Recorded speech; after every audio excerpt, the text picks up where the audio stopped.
байна уу? Намайг Тоями гэдэг. Би бол загвар зохион бүтээгч. YouTube суваг дээр бол стилийн шинжээч хийж, стилийн имижээ хайж байгаа. Өөрийн шин дүр төрхийг бүтээхийг хүсэж байгаа хэн бүхэнд урам зориг өгөх зорилготой контент хийдэг. Өнөөдөр бол YouTube суваг дээр өгүүлсэн community-гээс асуусан poll дээрх сэдвүүдээс хүмүүсийн хамгийн сонирхож байгаа 2 дахь сэдвийн талаар ярихад бэлэн болсон байна.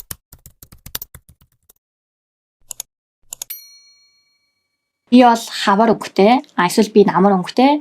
Миний хувийн өнгөний уйлрал бол 100 гэдэг ч юм иймэрхүү ярианууд айгүй их та бүхэн сонссон болов уу гэж бодож байна. Дэлхийд дээрх бүх арьс үндэстний тэр дундаа нэг ч хүн бүрийн personal identity-г тодорхойлох замаар бий болсон өнгөний онол байгаа. Олон хүмүүс тод өнгө эрсдэлтэй болохоор хар цагаан эсвэл бүдүүн өнгийг сонгодог шүү дээ. Тэгвэл 12 төрлийн өнгө гэдэг бол хувь хүний төрхөнд илэрч буй өнгөний онцлогийг ангилдаг арга бөгөөд эдгээр онцлогт тохирсон илүү олон төрлийн өнгөний палетыг ашиглан хувцсаараа өөрийн дүр төрхийг улам тодотгоход энэхүү онол тусалдаг. Ерөөсөн үндсэн гол санаа нь бол өөрийн төрх арьсны өнгөнд тохирсон өнгөний хармониг бий болгоход оршиж байгаа. Өнгөний уйлрлаа тодорхойлно гэдэг нь бол таны арьс, үс, нүдний байгалийн өнгөнд хамгийн сайн зохицох өнгөнүүдийг олох процессыг хэлдэг. За энэ нь гоо сайхны талаасаа таны төрхийг илүү тодруулж, царайг гэрэлтүүлж харагдуулахад. За нөгөөтэйгүүр өөртөө ихтэй сэтгэл санаа тайван байхад ч маш чухал үүрэгтэй. Энэ бичлэгт би хүн бүр өөрийн хувийн өнгөний уйлрлыг тодорхойлохын тулд ойлгох ёстой энгийн алхмуудыг тайлбарын хамт хүргэе. За мэдээж өөрийнхөө хувийн улиралын өнгийг мэдснээр яг өөртөө тохирсон стил имижийг бүрдүүлэхэд танд тус болох ач холбогдолтой. Гэхдээ үүгээрээ мэдээж гэрийн нөхцөлд өөрийнхөө хувийн өнгөний талаар тийм бүтээг олоод мэдчихнэ гэж ойлгол бас өрөөсгөл болох бах тодорхой хэмжээний суур ойлголттой болоход чиглэсэн гэсэн үг. За хувийн өнгийн улирлын тест бол өөрөө олон шат дараалалтай нарийн туршилт шинжилгээнд дээр явагддаг. Мэдээж өнгөний онолын талаар мэдлэгтэй мэрэгжлийн дизайнер, стилистүүд танд илүү баттай хариуг гаргаж өгдөг гэдгийг заавал дурдах хэрэгтэй. Харин миний хувьд өнөөдөр өөрийн туршлагаасаа загварын хорхоотнуудтайгаа жаахан хуваалцах гэсэн. За шууд эхлэе. Нэгдүгээр алхам. Өөрийнхөө байгалаас заяасан төрхөө ажиглах. Нүүрэндээ ямар нэгэн мейкапгүй, байгалийн гэрэлт буюу ямар нэгэн тод гэрлийн нөлөө байхгүй газар. Тэгэхээр магадгүй цонхны уурч байж болно тий. Эсвэл гэрэл сайн орж ирдэг өрөөнд байж болно. Яагаад заавал энийг тодруулж хэлээд байна гэхээр гэрлийн эффект нөлөө ороод ирэхээр хүний арьсны өнгө өөрийн байгалийн өнгөөсөө тодорхой хэмжээнд гэрлийг ойлгоод өөр өнгөтэй болж харагддаг. За ингээд өөрийнхөө нүүрнээс яг юуг ажиглах юм бэ гэвэл үсний өнгө хамгийн түрүүнд харна. Бутсан үснийхаа хэсгийг биш яг өөрийн төрөлх үснийхаа өнгө болон ширхгийн байдал ерөнхийдөө ямархуу үстэй вэ гэдгээ нэг сайн анзаарах хэрэгтэй. Дараа нь нүднийхээ өнгийг ажиглана. Нүдний өнгөө харахтаа зүгээр би нэг бор нүдтэй, хар нүдтэй гэд зогсохгүйгээр нүднийхээ гадна талын хүрээ ямар өнгөтэй байна, хэр гүн, хэр бүдүүн өнгөтэй байна гэдгээ харж тэмдэглэнэ. Түүний дараа арьсны өнгөө харна. Ялангуяа хүзүү, хацар, духны өнгийг маш сайн ажиглах хэрэгтэй. Арьсчин ер нь байгалийн гэрэлд ямар туяатай харагддаг вэ гэдгийг сайн ажиглана гэсэн үг. Өөрийнхөө арьсны онцлогийг нэг бодоод үзээрэй. Багтаа ямар өнгийн арьстай байсан. За эсвэл улирал солигдох тутамд миний арьсанд ямар нэгэн өөрчлөлт гардаг болов гэдгийг эргэн санах хэрэгтэй. За хоёрдугаарт болохоор дулаан ба хүйтэн өнгөний ялгааг ойлгох хэрэгтэй.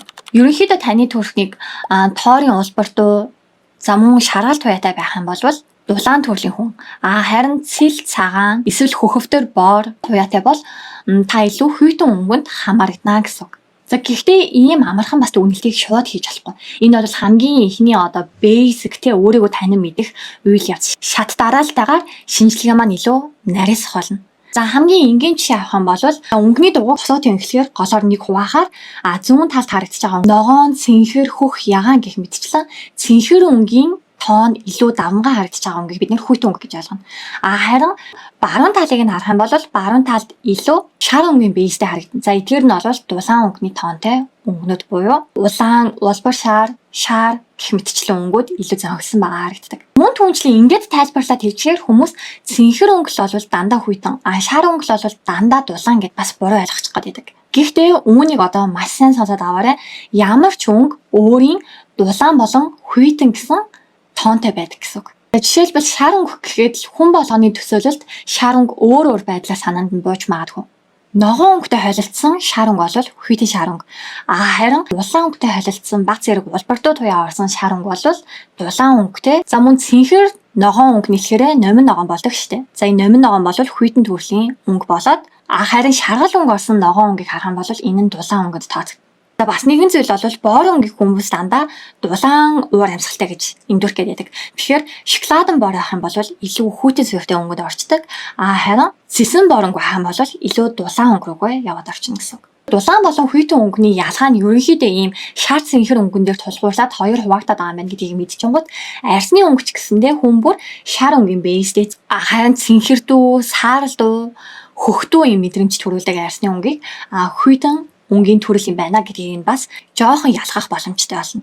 Бас өөрийн өсний өнгө, нүдний өнгө, арсны тооноо хараад тодорхой хэмжээнд би нэг иймэрхүү тоонтой байж болох юм а гэсэн юм төсөөлөл буусан болов гэж бодож байна. За одоо тэрхүү төсөөллөө илүү баттгаж гэрийн нөхцөлд өөртөө хийх боломжтой тест аргуудыг бэлдсэн тул туршаадны үзээрэй. Эдгээр аргууд нь дараачийн алхамд өөртөө дүгнэлт хийхэд хэрэг болно гэж бодож байна. За нэгдүгээр арга, арны гэрэлд арсны улаалтаар андер тооныг тодорхойлох боломжтой. Боломжтой гэсэн болохоос баттай гэж бол яг хэлээгүй гэдгийг бас санаад аваарай. Сайвар, нэмгэн арстай мөн SPF буюу нарны тас түрхээгүй үед хурдан түлэгдэх хандлагатай бол cool undertone буюу хүйтэн суйртай харин наранд гарсан дайрууд шууд улайлт өгөх нь бага харин атлаг шаргал хүрэндүү туятагаар аажмаар боролдог төрлийн арсны онцлогтой бол warm undertoneтэй буюу дулаан суйртай арстай байх боломжтой. Дараа нь гарын вений судлыг харах. За би өмнөх дугаар дээрээ нэг богинохон дууртад өнгөрсөн гарын вений судлыг харангууд ногоофтор өнгөтэй байвал та баг зэргийн дулаан арсны тоонтой байж болно. Харин цэнхэр эсвэл цэнхэр ягаан буюу чернелийн ягаан өнгөтэй харагдах юм бол хүйтэн өнгийн арсны тоонтой байж болно. Гуравдугаарт бол цагаан цаасны тест. Хөгжлийн өнгийн шинжээчд илүү их зөвлөдөг юм энгийн арга байгаа. Цэвэрхэн бичгийн цаасаа нүүрний хажууд ингээ байрлуулад үзээрэй. Цагаан цаасны хажууд арьс яхан шаргалтай харагдах юм бол мэдээж дулаан андертонтэй харин цайвар хэрний үл ялэгт цэнхэрдүү туяа харагдаж ажиглагдах юм бол хүйтэн андертонтэй байх боломжтой гэсэн үг. Одоо бүгдээрээ өөрийнхөө ерөнхий дүр төрхийг шинжилсэн юм чинь дүгнэлт гаргах үе дээр гэсэн. За үснээс эхлэе тийм ээ. Хүний үс олвол эрчүүдийн үсийг харах юм бол 20-30% үс эзэлдэг болвол эмэгтэйчүүд түүнээс 2 дахин их буюу арай урт үстэй учраас төрөлх үсний өнгө маань биднийг ямар уйлралд багтдаг. За эсвэл дулаан хүйтэн өнгөний тоонтой гэдгийг тодорхойлоход дүгнэлт гаргахад чухал хувийг эзэлдэг гэсэн үг. Нүдний хувьд бол хүний нүүрний онцлог дэтэл хэсэг бөгөөд маш жижигхэн хэсгийг эзэлж байгаа боловч нүдний өнгө, цэцэл хүйтэн цэнхэр хөөх номин ногоон өнгөтэй байх юм бол ерөнхийдөө андертон маань хүйтэн гэсэн мэдрэмжийг авч болно. Харин оранж талдаа эсвэл ийм шаргал туяатай цэсэн боронзон өнгийн нүднүүд бол мэдээж дулаан өнгөнд орно шүү дээ. Гэхдээ Аз хүмүүсийн онцлог ямар вэ? Бид нэр хөвчлэн хаар хүрэн боор, гүн боор, эсвэл саарл боор ер нь бараан төрлийн нүдний өнгөтэй байдаг та. Тиймээс сайтар ажиглан дулаан боор уу эсвэл хүйтэн хөх саарл өнгөтэй юу гэдгийг ялгах нь чухал. Эдгээрээс ямар хуу дүгнэлт гарах боломжтой вэ гэхээр жишээ нь миний хувьд нарийн ширхэгтэй хар боор өнгө нь илүү давмгайлсан үстэй. За мөн нарны гэрэл гарангууд үсний маань өнгө илүү цайраад сааралдуу боор өнгөтэй болж харагддаг. За харин нүд маань хейзел боор өнгөтэй бас гадна талынх нь хүрээ хөх саарл өнгөтэй. Арсны маань хувьд бол наранд нэг их улаагаад идэггүй аажмаар борлдог. За борлсон ч шаргал өнгө нь илүү давмгайлж харагддаг. Харин цагаан цаасны тестээр ингээд өөрийгөө шалгаад үзэхээр миний арс цаасны хажууд ил дэм шаргал туяа бас мэдрэгддэг. Эндээс үзэх юм бол би ерөнхийдөө дулаан буюу warm undertoneтэй байж болно гэсэн үг.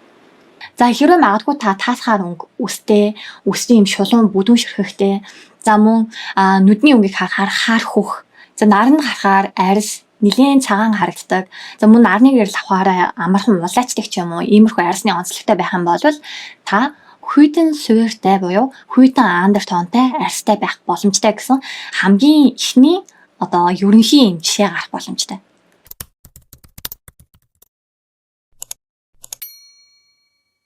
За дөрөвдүгээрт нийтрал төрх дулаан болон хүйтэн гээд хоёр том хэсэгт хуваагдаад дунд нь үлдсэн тэр нэг багахан хэсгийн өнгө бол нийтрал өнгө буюу завсрын голын дундын өнгө гэж нэрлэгддэг.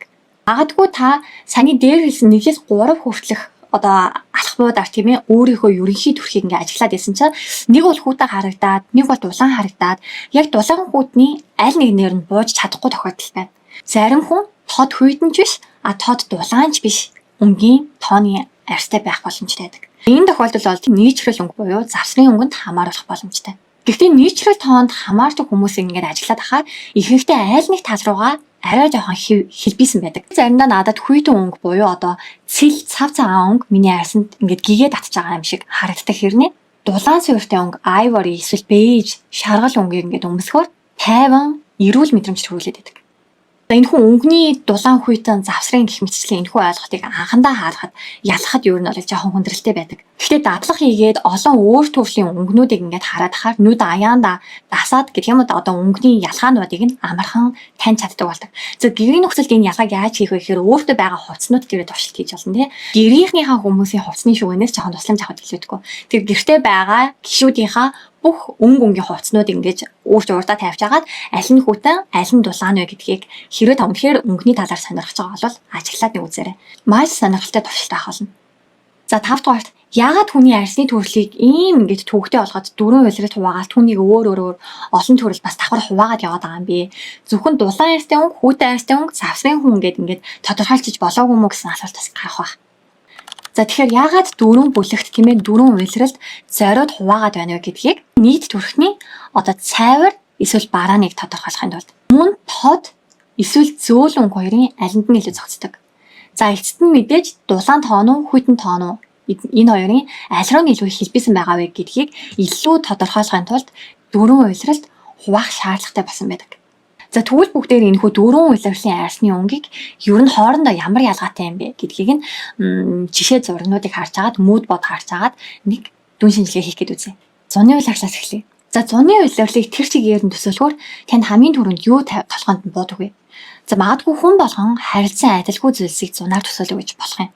Жишээлбэл надад хамгийн түрүүнд санагдж байгаа зүйл бол цэлмэг тэнгэр, мөн далайн эрэг, далайн усны хөх ягаан туяа. Дээрээс нь мөстэй lemonade шууд санаанд буудаг байх чинь. За энэ бүхний ингээд нэгтгэхэд өнгөнүүдийн тооныг төсөөлөд үзэхээр зуны төрхийн өнгө уур амьсгал нь тодорхойлогдно гэсэн үг. Та хүйтэн суурьтай буюу cool under тоонтой арьстай цайвар зөөлөн өнгөнд зогцдог байх юм бол та зуны улиралд багтана гэсэн үг.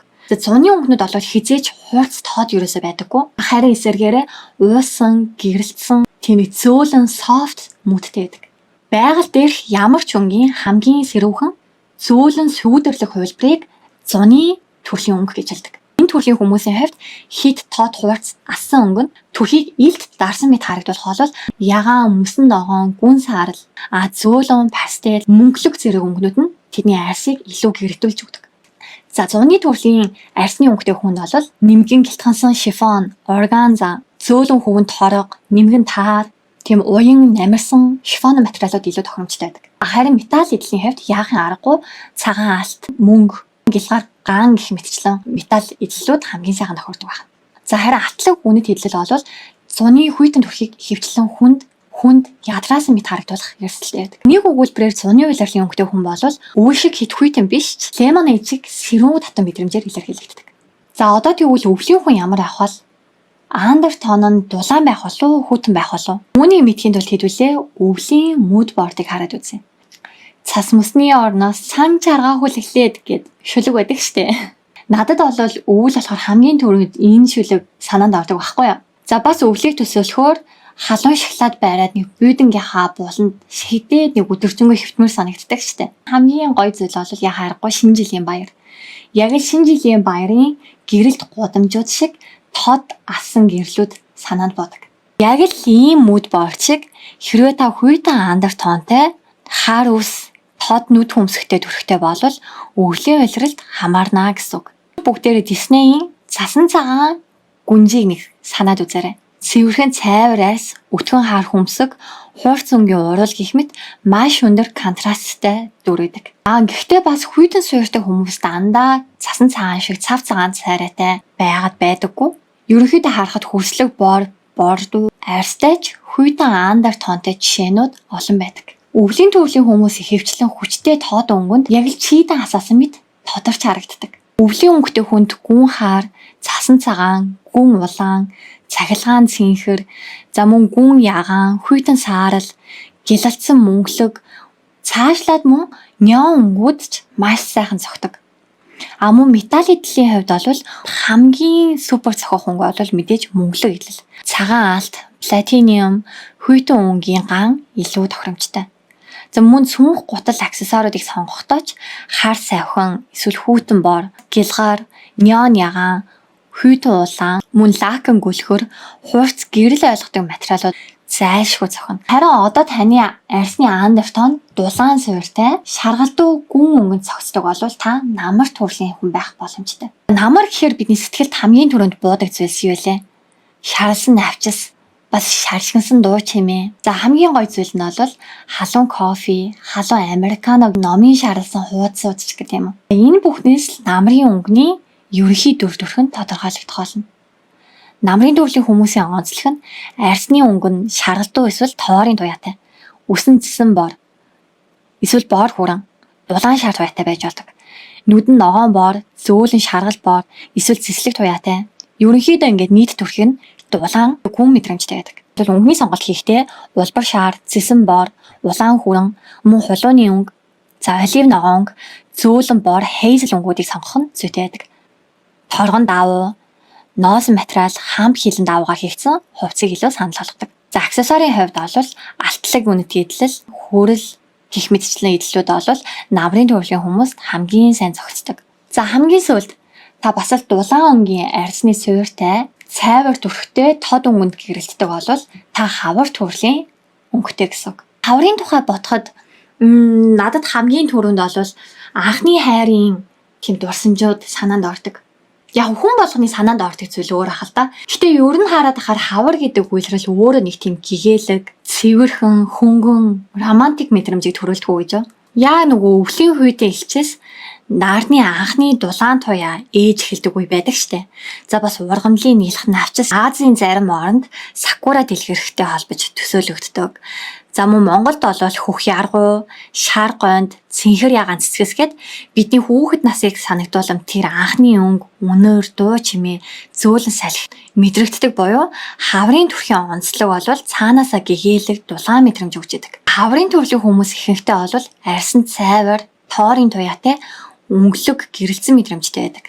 Ер нь хавар өнгийн хүмүүст ямар өнгөнүүд илүү тохиромжтой байдаг вэ гэхээр зөөлөн тоорын өнгө, номын шар, гэгээлэг шаргал өнгө, бүлээн ягаан, за мөн хөнгөн ногоон, цэцэгсийн шар гэх мэт өнгүүд сайхан цогтөг. За гэрэлцэн давуу, шифон, зөөлөн тааран материал, мөн түнчлэн цэцгэн хээг, жижиг суудлууд, зөөлөн уусалттай принттэй загваруудыг төлхөө санал болгодог. Аксессуарын хувьд бол гялалцсан алтлаг эдлэл, rose gold зэргийг илүү төлхөө санал болгодог бол цүнх гутлын хувьд beige, nude pastel, шаргал, за мөн ivory гэх мэтчлэн өнгийн аксессуаруудыг илүү санал болгодог байна.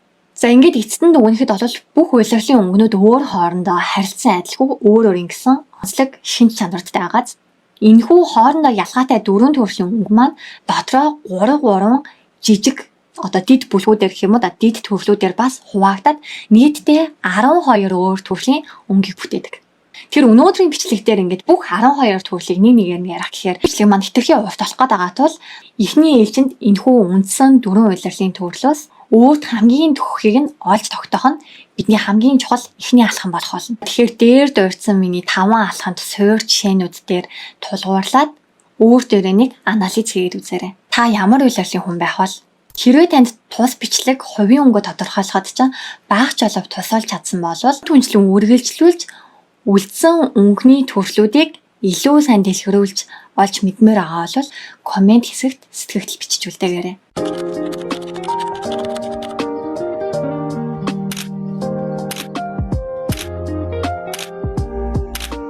Өнөөдөр анх удаага миний контентыг үзэж байгаа хүмүүс хэрвээ байх юм бол тухайн сэдвийнхаа хамгийн сүүл хэсэгт sip and style буюу кофе уунгаа аль нэгэн стилийг сонгож аваад тухайн стил дээрээ анализ хийж онцлогийг нь ярьдаг юм булантай байгаа. Би өнөөдөр бичлэгээ нэлээд орой бичиж байгаа болохоор кофений оронд зүгээр усууж юм. Дээрээс нь би өдрийн цагаар бараг 2 аяг кофе ууцсан. Тийм болохоор одоо кофе уувал мэдээж аюултай зүйл болно. Тиймээс надтай ижилхэн орой үзэж байгаа хүмүүс ахын бол усаа сайн уу. За тэгэхээр дуртай уух юмаа бэлдээд хамтдаа стилийн талаар ярилцсан. Өнөөдөр нэгэнт өнгөний талаар ярилцсан юм чинь sip and style болон дээрээ маш юм тод хурц өнгөнүүдийг ашигладаг стилийг танилцуулахаар бэлдсэн. За энэ бол ретро стил. Энэхүү ретро стилийн үүсэл нь яг нэг оноос эхэлсэн ч гэдэг юм уу? Эсвэл яг тэр орноос илүү давмгайлт гарч ирсэн гэж хэлэхэд хэцүү. Харин цаг үеийн соёлын давалгаа, улс орнуудын нийгмийн өөрчлөлт, технологийн хөгжилтэй уялдаж 20 дугаар зууны үед ерөнхийдөө бий болсон гэж үздэг. За ретро гэдэг үг нь бол ретро pectus гэдэг эргэж харах гэсэн утгатай ийм латин гаралтай үг гэдэг юм байна. За утгын хувьд ч гэсэндээ харах юм бол өнгөрснийг эргэж харах гэсэн утгатай буюу 20-60 жилийн өмнөх загварууд хэм маягийг эргэн сэргээхийг хэлдэг гэсэн үг. Дэлхийн 2 дугаар дайны дараа хүмүүсийн сэтгэл зүй бол дайны турших үетэй харьцуулашгүй маш өөр болсон гэгддэг шүү дээ. Мэдээж ирээдүйдээ итгэх итгэл нэмэгдсэн, эдийн засаг дахин сэргсэн, ам хувцс загварын хувьд бол өөдрөг, өнгөлөг, хувцсны нэр төрөл бас нэмэгдэжсэн. Мөн эрэгтэй эмэгтэй хувцсны заа ялгаа илт багасж ирсэн байдаг. Мөн залуучуудын амьдралын хэм маяг, залуучуудын сэтгэл зүй, сонирхол, дээрээс нь тухайн үеийн дайны дараах үеэс хойшоо 1950-ад оны рок н рол хөгжмийн нөлөө, кино одод болох Marilyn Monroe, Audrey Hepburn гэх мэтчлэн алдартнуудын стил бол үнэлэгдэж анхны ретро хэм маяг гэж хэлж болох үс стил бий болж эхэлсэн. Түүнээс хойшоогоо хувцс загварын түүхийг ингээд эргээд харах юм бол 1960-ад оны сүүл 70-ад оны ихэнх дунд үеэр өмнөх 20 жилийн загварууд тодруулах юм бол 1920-аас 40-од оны үед алдартай болж исэн хэм маягууд дахин сэргсэн байдаг. Харах юм бол шулуун силуэттэй мини плаж, жаз хөгжимчдийн өмсдөг сонирхолтой өрмөц хэтэ, бас тейлорд, сүйд хослолууд мөн том захтай срочгийн цамц гэх мэтчлэн загварууд эргэн ирэлт хийсэн. За түүнээс хойш 1980-аас 1990-ад оны хооронд бол MTV, Hollywood-ийн кино, pop соёлын нөлөөгөөр өнгөрсөн 1960-70-ад оны өвөрмөц давтамжтай дүрслэлтэй, хээ хуаартай мөн тод өнгийн color block-ийн загварууд бол дахин модонд орсон. За энэ үед бол vintage дэлгүүрүүд олширсан буюу thrift соёл түгэн дэлгэрч эхэлсэн байдаг. Ингээд таймлайнаар ялгаад ярангууд ерөнхийдөө тухайн цаг үеэс 20 жилийн өмнөх эсвэл 30-аас 40 жилийн өмнөх загварууд дахин модонд ороод байгааг анзаарч байгааз. За тэгвэл 2000-ад оноос хойш өнөөдрийг хүртэл ретро стил нь street style мөн максималист хэм маяг, инди болон хиппи эстетиктэй холбогдож илүү баялаг өнгөний сонголт, өрсөлдөөн өнгөний хослолуудаараа онцлог нь илүү тодорсон гэж хэлж байна. Бидний сайн мэдих алдартнууд болох Harry Styles, Lana Del Rey, Bruno Mars, Zendaya гэх мэтчлэн алдартнуудаас ретро стилийн онцлогийг харах боломжтой буюу ретро стилийн төлөөлөгчд гэж хэлж байна. За бас дизайнеруудын коллекцууд дээр ретро хэм маяг ямархуу байдлаар, ямархуу элементүүдээр гарч ирээд байгааг харах нь зүйтэй. Coach брендийн хавар өвлийн 2025-аас 2026 оны загварын шоун дээр 90-ад оны скейт удамчны эстетик хэм маягийг vintage стилтэй хослуулсан. Мөн нисгэгчийн хүрэн, өргөн өндөр судалтай өмд гэх мэтчлэн айтмуудыг ретро элементтэй аксессуаруудтай хослуулж effortless cool хэлбэрээр үзүүлсэн.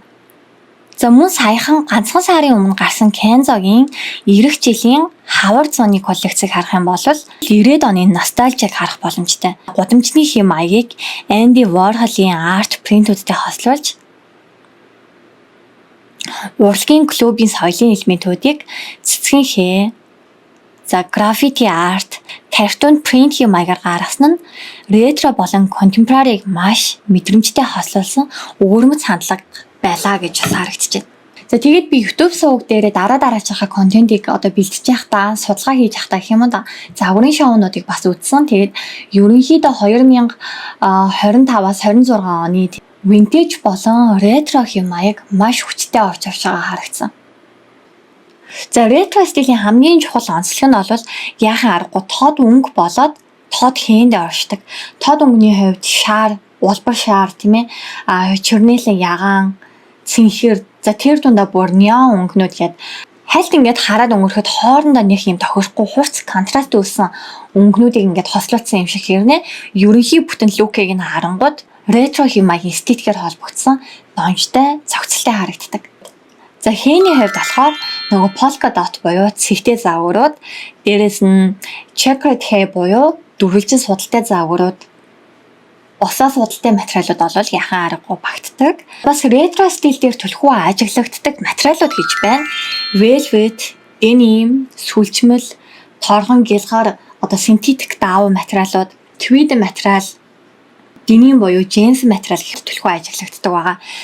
За хувцсны онцлогууд дээр бол 80-аад оны хэм маягтай мөр өргөгчтэй тийм ээ өргөн мөртэй blazer, pijak, жакетууд мөн 70-аад оны үеийн гэмээр тарпицсан өмд 80-ад оны спорт загварын мэдрэмжтэй oversize хүрмүүд за түүнчлэн 90-ад оны гэмээр мини юбкууд, crop topууд маш их ретро стилээр ажиглагддаг байна. За нэлээд дэлгэрэнгүүлээд эмэгтэй хувцсны загварууд дээр ямар загварууд байдаг вэ гэхээр шулуун хэлбэрийн эсвэл А хэлбэрийн платнууд, за мэдээж өндөр суудалтай өмүүд, тод өнгийн жакет, блейзерүүд илүү түлхүү харагддаг.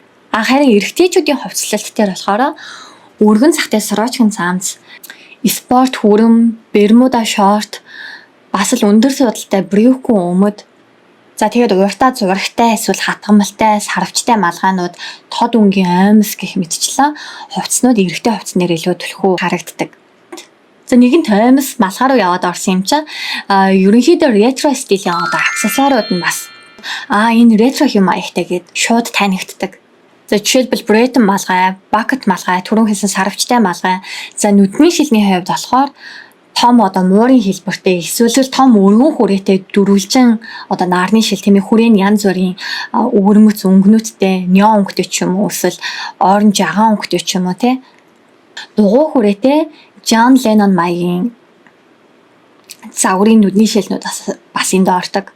Харин гутлын хувьд бол Platform, Mary Jane төрлийн гутлнууд, Loafers, Converse, Dr. Martens гэх мэтчлэн гутлын төвлүүд ретро стилээр түлхүү давуу харагддаг байгаа. За надад бол ретро стилээс хамгийн таалагддаг элементүүд нь детейлүүд нь маш их таалагддаг. За та бүхэн бас энэ стилийн загвар зурагнуудыг харангууд хамгийн их ажиглагдж байгаа зүйл бол нөгөө өнгөний палетер дээрх, өнгөний дугуй дээрх primary өнгө буюу үндсэн 3 өнгө маш их орж байгаа. Цэвэр original шар өнгө, цэвэр цэнхэр өнгө, за тод улаан өнгө, за мэдээж нэмээд ногоон болон нийл ягаан өнгө. За магадгүй хитрхи том өнгийг эрсдэлтэй гэж боддог бол тод өнгийг доогуур хувцсандаа илүү ашиглаад дээгүүрээ болохоор арьсан хүрэм тэ илүү natural, илүү байгалийн юм өнгөнүүдийг өмсөж өгөх юм бол ретро стилийг бас бүрдүүлэх боломжтой болно.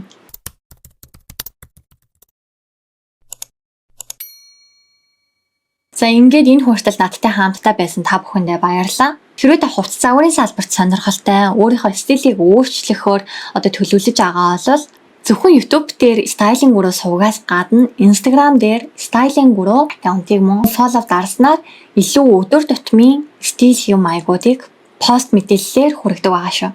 За ингээд дараагийн контентоор уулзлаа. Түр баяртай.